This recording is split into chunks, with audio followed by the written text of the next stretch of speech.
रिश्ता आया। आप देखेंगे कि जिसका बच्चा काला होता है उसकी माँ उसको 72 बार साबुन लगाती है, किसी तरह ये काला बेटा गोरा हो जाए। लेकिन वो साबुन तो काला हो जाता है, लेकिन वो काला गोरा नहीं होता है। लेकिन माँ की मोहब्बत है कि वो अपने काले बेटे को भी 14वीं का चांद समझती है। ध्यान से रखिएगा। रिश्ता आया, काला आदमी आया लेकर के, रिश्ता काला आदमी लेकर के आया। दरवाजे पर लड़की का बाप आया। उसने उस काले आदमी से कहा, क्यों आए हो मेरे यहाँ? कहा, तेरी बेटी का हाथ मांगने के लिए आया। कहा, आईना में ज़रा मुँह देख लो 72 मरतबा। तुम मेरे इस रिश्ते मेरी बेटी के लायक हो? बेटी सुन रही थी। बेटी ने कहा, अब्बा हुजूर, तुमको ये रिश्ता मंजूर हो या ना हो, मुझे ये रिश्ता मंजूर है। मैं इस काले को नहीं देख रहा हूँ, बल्कि इस काले को जिस कमली वाले ने भेजा है, मैं उसको देख करके रिश्ता मंजूर कर रही हूँ। तीसरी मिसाल आ रही है, ध्यान से सुनिएगा। बेटी के पास बाप आया और कहा कि बेटी खुश हो जाओ, तुम्हारे लिए ऐसा रिश्ता लेकर के आया हूँ कि बस्ती में किसी को भी ऐसा दामाद नसीब नहीं हुआ। तो बेटी ने कहा, अब्बा हुजूर क्या बात है, कैसा लड़का है?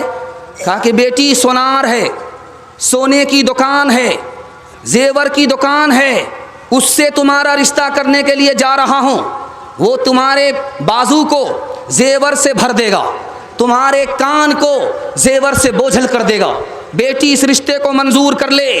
तो बेटी ने कहा, अब्बा हुजूर, मुझको ये रिश्ता मंजूर नहीं है। वो लड़का ज़रूर है, सोने की दुकान ज़रूर है, मुझको सोना नहीं चाहिए, नबी की सुन्नत चाहिए। जब वो लड़का अपने चेहरे पर दाढ़ी नहीं रखता, नबी का लिहाज नहीं करता, वो मेरा कोई लिहाज नहीं करेगा।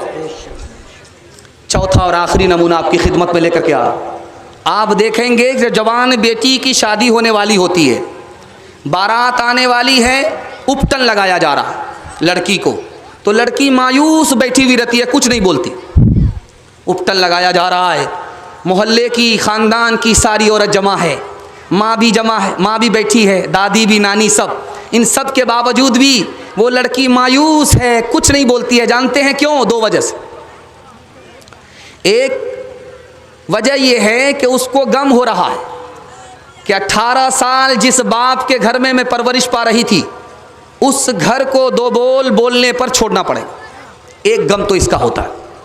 दूसरा गम जानते हैं किसका होता है? ये मेरी नानी मेरी तारीफ़ कर रही है, ये मेरी दादी तारीफ़ कर रही है, मेरे बाप तारीफ़ कर रहे हैं, मेरे ख़ानदान के लोग तारीफ़ कर रहे हैं। इनकी तारीफ़ से क्या होगा, बल्कि मैं जिसकी दुल्हन बन रही हूँ वो जब तारीफ़ करेगा तब मैं काबिल तारीफ़।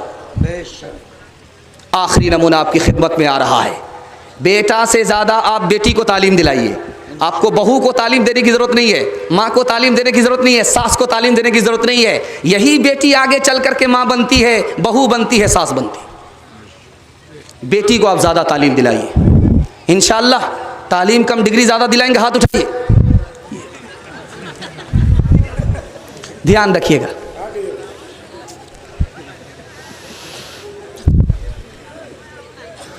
लड़का पीछे है, लड़का आगे है, लड़की पीछे, लड़की आगे है, लड़का पीछे।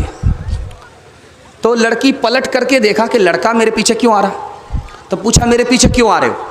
कहा, मैं तुम पर आशिक हूँ। अच्छा, आशिक हो? अभी 2 मिनट में पता चल जाएगा।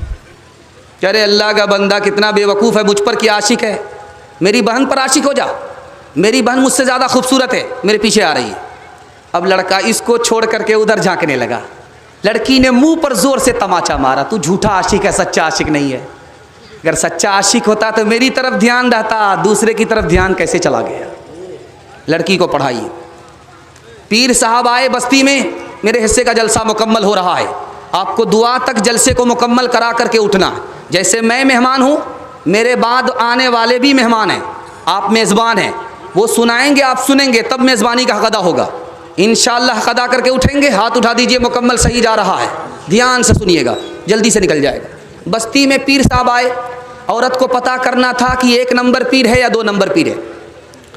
तो औरत ने मर्द से पूछा, पीर साहब से पूछा कि पीर साहब आप 2 नंबर के पीर हो या 1 नंबर के पीर हो?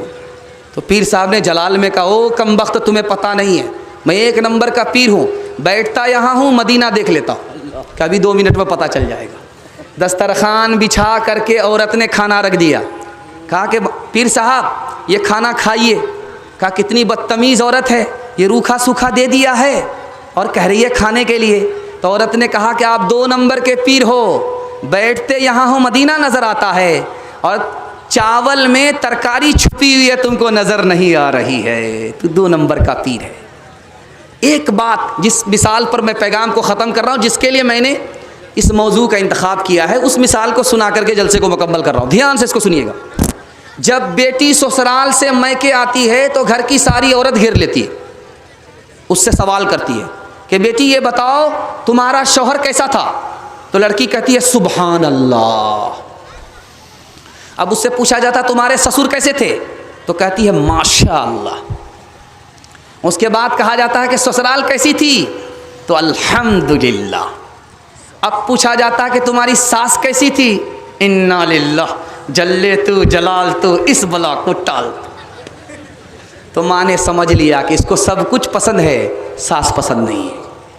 अब माँ ने उस लड़की को अदब देना शुरू किया कि बेटी एक सवाल सुनो, मैं तुमसे सवाल कर रही हूँ, तुम्हारे जवाब से पता चला कि तुमको ससुर भी पसंद है, ससुराल भी पसंद है, शौहर भी पसंद है, मगर सास पसंद नहीं है।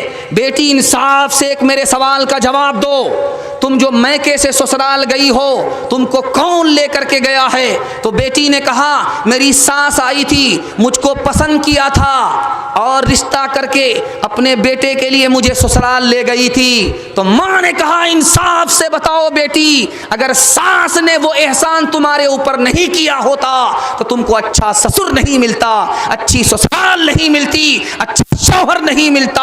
अब बेटी को समझ में आया सास दुश्मन नहीं होती है, बल्कि कभी माँ होती है, कभी माँ से बढ़ करके होती।